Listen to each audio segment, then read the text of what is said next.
Before nyo itatanggalin ha, i-drain nyo muna ang oil kasi ang daming oil yun. Oil.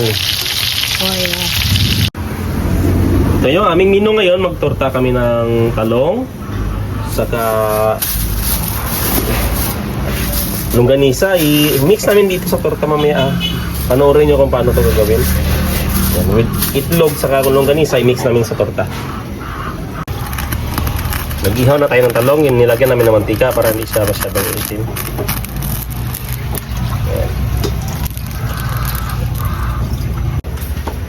Lutuin muna natin yung longganisa. Saka pag naluto na yan, himay-himay na natin yung iba. Saka yalo sa itlog at talong. Yan iniiwan ni Mrs. yan kasi tinitingnan yung yuhod. Sa akin walang problema yung uod. Kinakain ko yan minsan. Basta hindi ko lang makita. Pero sa kanya hindi yan siya makalusot ang uod yan. Ganyan lang. Ganito na pa yung bumbay kasi halo sa itlog. Ganon din yung kamatis. Ganun kapino. Yung kamatis natin, ganun din. Pinuhin din natin na hiwa itong namayin din natin to.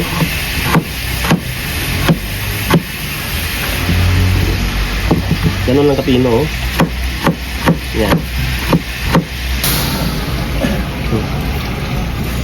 Ganun lang kapino yung kamatis niya.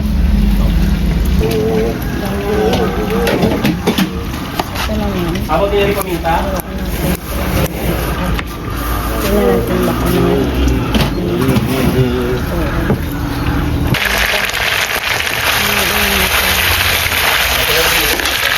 Tino yung hiwa natin ng ng bell pepper kasi pang aroma lang to siya.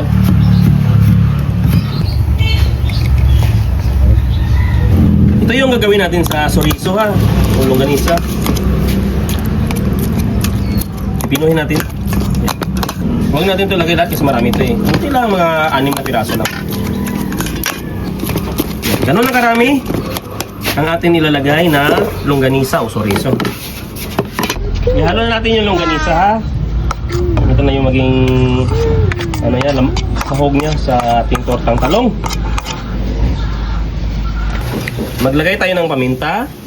Daming paminta ha. Bitchin. At saka magic sin. Kasi medyo marami tong talong eh. Na meron ng luluto. Lagyan natin ng itlog. 8 pirasong itlog sa 2 kilo na talong. Halo-haloin natin to ha. Batang nagtorta tayo pa rin. Di ba ano yung sa dito?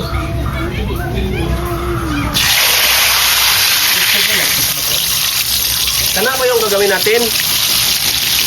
Kaya hindi namin dinaratan yung talong kasi toppings lang yung yung itlog niya. Yan.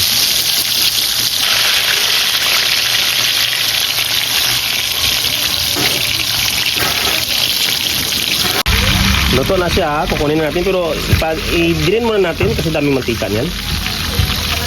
Okay. Bago tanggalin, i-drain muna natin.